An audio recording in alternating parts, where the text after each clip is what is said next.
impressive figure. Absolutely right. Of course, McLaren has a reputation to uphold, doesn't it, both on the racetrack and on the road. It's exhilarating. So is this one.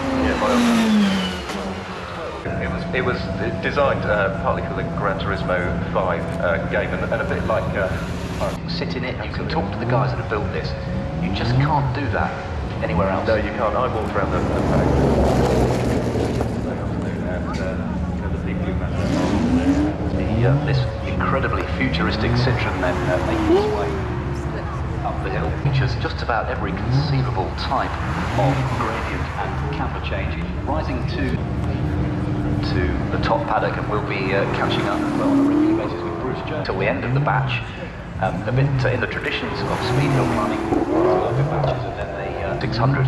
What a wonderful example of British engineering leading the way once again.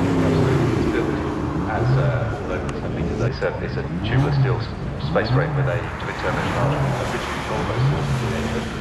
I know sports car racer Marino Franchitti drove that car yesterday, which was waxing lyrical about it. Unusual, very, very unusual these days, but it does make it feel, apart from its drive, it does feel like a cross, very silent in that car.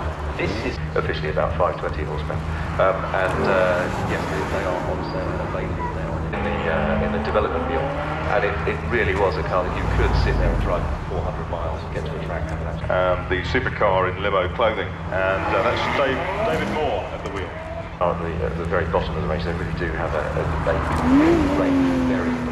class. We just saw the superb little Lotus like Jaguar, another, particularly in terms of ride and handling.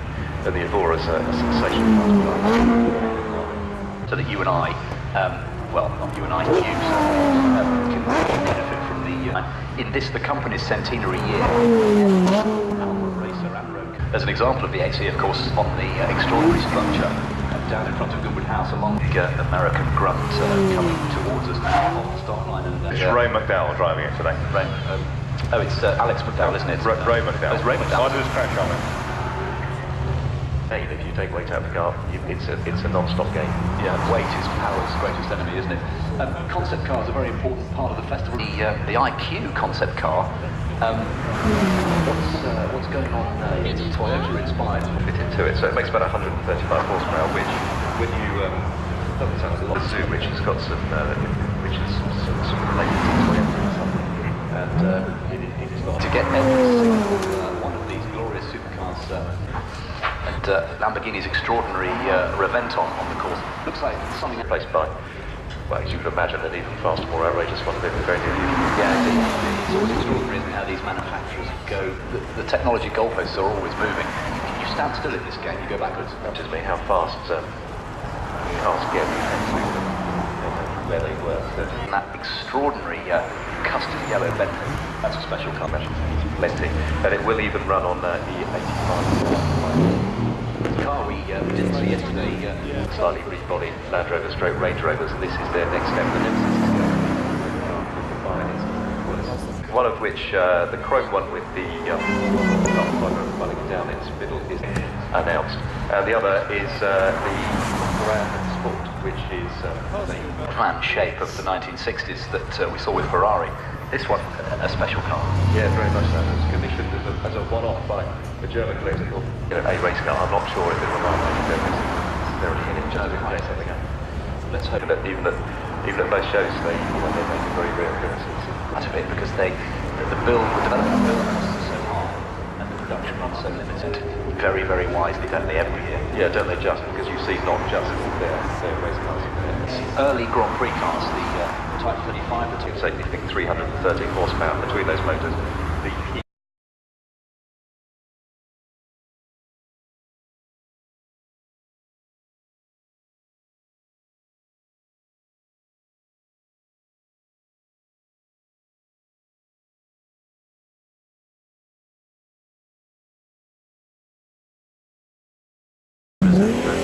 And a great racing enthusiast and very good driver. Sadly no longer with us, but great to see his car still in its original form. Small, 98, here it is with pulled out Great sound, doing its domination in 77. Lovely growl of straight 6 BMW as the CSL goes down. It's Alex Elliott, I believe, driving it today. And the fight for European touring car honours was incredibly quick.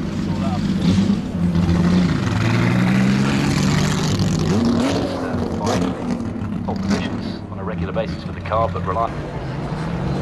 Still resplendent in it's Larry Perkins, Russell Ingall, two great Aussie drivers. Russell Ingall, of course, who raced successfully in the UK in Formula Ford, winning the championship 1985, courtesy of German tin top ace Armin Harner and his co-driver, local man John Goss.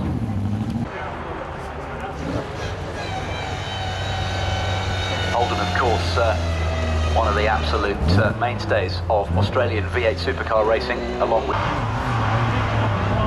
massive power unleashed by Norman Rutherford in the Falcon XC, car used by Canadian Alan Moffat and Great Belgium. The touring car story back to the 1960s, and this is the Lotus Cortina, a car made famous in Australia by Bob. With the 2010 Honda Civic Type R. This is Matt Neal, race winner in 2010. Giving chase in the Sheffield in 2000 to go over and get up the engineering side.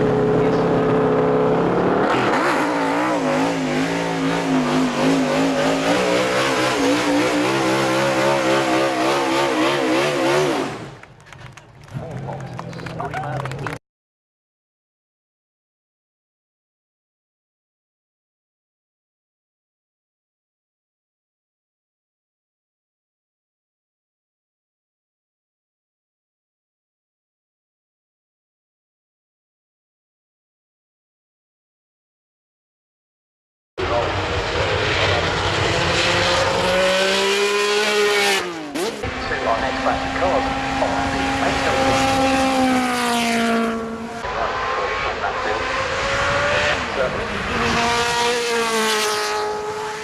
This is going to be a massively quick climb. Switch the grass on the A. That's only 6 seconds size.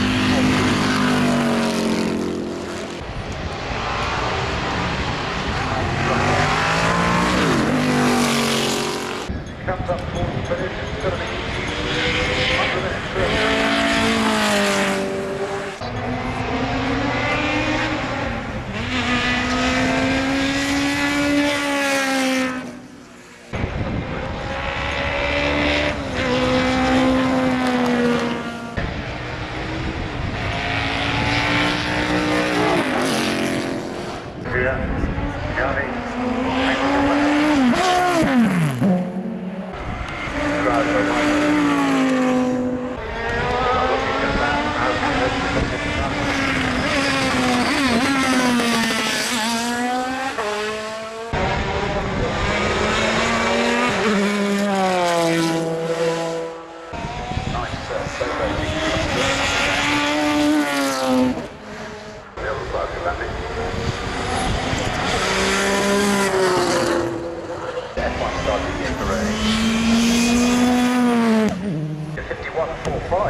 Give him a round of applause and a cheer.